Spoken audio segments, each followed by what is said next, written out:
Depois de Ésquilo transformar o teatro em um espaço de conflito dramático, surge um dramaturgo que leva a tragédia grega ao seu mais alto nível de maturidade.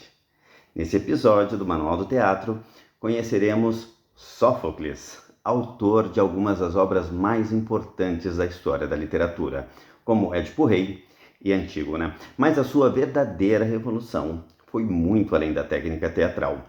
Com Sófocles, o palco deixa de contar apenas a história dos deuses e passa a investigar os dilemas da consciência humana, como ninguém nunca tinha feito antes.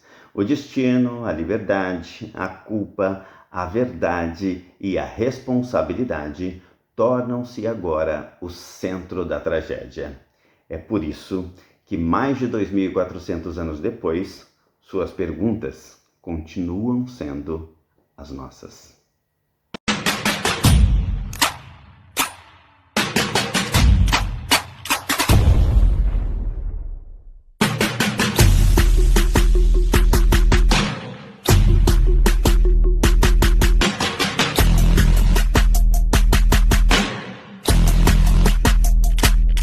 Imagine que você descobre que cada passo que deu para fugir do seu pior pesadelo foi, na verdade, a rota exata que o levou direto a ele.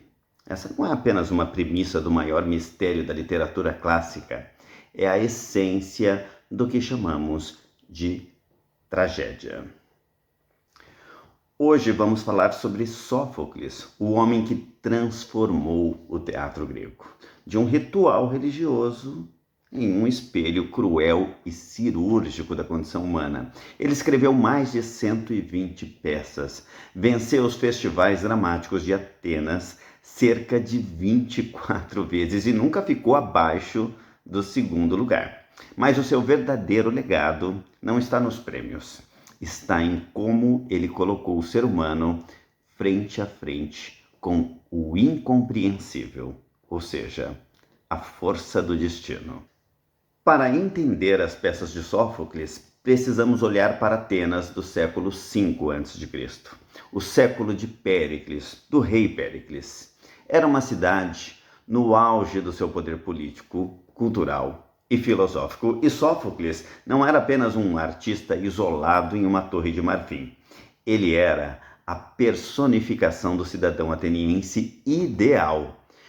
Filho de um rico fabricante de armaduras, ele foi também atleta, músico, tesoureiro imperial, general militar ao lado de Péricles e também sacerdote. Diferente de Ésquilo, seu predecessor mais solene, focado nas leis divinas, e também de Eurípides, o rebelde que questionava os deuses abertamente, Sófocles se posicionou no centro equilibrado.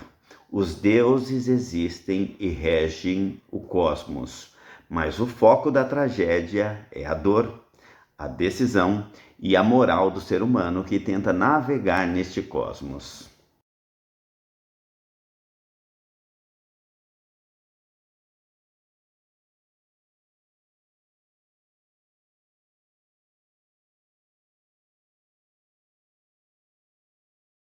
Se você gosta de cinema ou dramaturgia hoje em dia, você deve muito a Sófocles. Antes dele, a tragédia contava apenas com 2 atores em cena interagindo com o coro. A gente já viu isso no episódio anterior. Então, Sófocles fez algo revolucionário para sua época. Ele introduziu o terceiro ator. Já dissemos também que isso pode parecer um detalhe muito simples para nós hoje, mas colocar 3 personagens conversando ao mesmo tempo permitiu conflitos mais complexos, permitiu também triângulos morais e diálogos muito mais dinâmicos. Além disso, ele fixou o número de integrantes do coro em 15 e introduziu a pintura de cenários, ou seja, o que nós chamamos hoje em dia de cenografia. Mas a sua maior mudança foi narrativa. Ele abandonou a tradição de escrever tragédias ou trilogias conectadas por uma mesma história contínua. Cada peça de Sófocles passou a ser uma unidade fechada e intensa. O foco mudou do plano divino para o conflito interior dos seus heróis.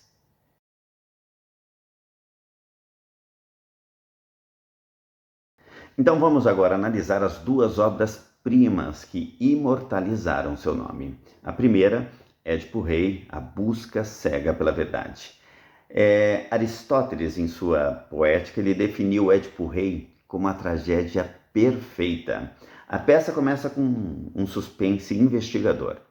Tebas está devastada por uma peste, e o oráculo diz que a praga só cessará quando o assassino do antigo rei for punido. Édipo, o rei sábio, honrado, assume a missão de encontrar o culpado a qualquer custo. A ironia visceral disso é que, ao perseguir a verdade com orgulho, ele descobre que ele mesmo é o assassino.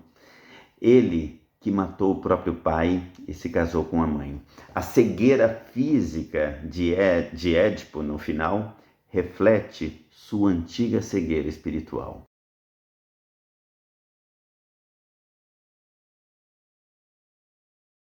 Em Édipo, o conflito é o homem contra o destino.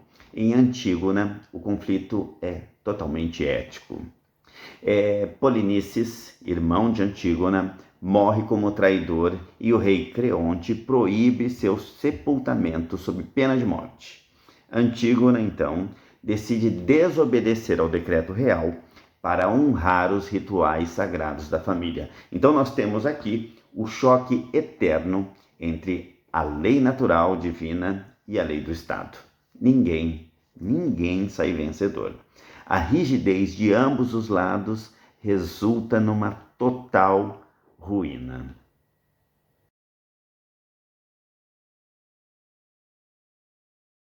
O grande motor do teatro de Sófocles é a ironia trágica.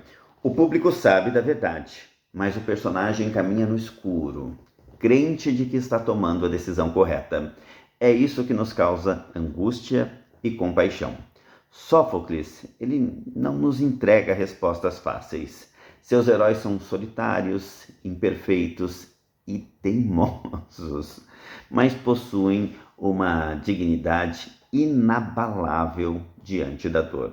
Como bem disse o filósofo francês Jean Cocteau sobre a estrutura de Édipo. Ele disse, uma das mais perfeitas máquinas construídas pelos deuses para a aniquilação matemática de um mortal. Mesmo 2.500 anos depois, as perguntas de Sófocles continuam ressoando. Até onde vai o nosso livre-arbítrio? Qual é o limite da autoridade do Estado sobre a nossa consciência? O conhecimento, ele nos liberta ou ele nos destrói?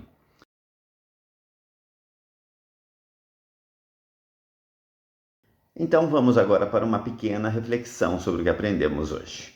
Para os filósofos gregos, as tragédias eram fundamentais porque funcionavam como um laboratório ético e emocional, onde se destacavam conceitos como a catarse, o destino e os dilemas morais. Elas ajudavam a examinar a condição humana antes da consolidação do pensamento estritamente racional iniciado pouco tempo depois, principalmente com Sócrates e Platão. A sociedade moderna, ou seja, a sociedade que veio ali depois de Sócrates e Platão, muitas vezes ela rejeita ou evita a tragédia porque o mundo contemporâneo ele é moldado pelo otimismo tecnológico, pela indústria da positividade e também pela busca pelo controle individual. Diferentemente dos filósofos trágicos gregos que viam aquele sofrimento como inevitável ou como parte da ordem do cosmos, a modernidade ela tende a tratar a dor como um problema técnico a ser corrigido ou um fracasso pessoal que deve ser evitado. E é por isso que é muito difícil, hoje em dia, a gente ver algum tipo de tragédia em cartaz. Se você gostou desse vídeo, faça o seu comentário, deixe o seu like e não se esqueça de se inscrever no canal.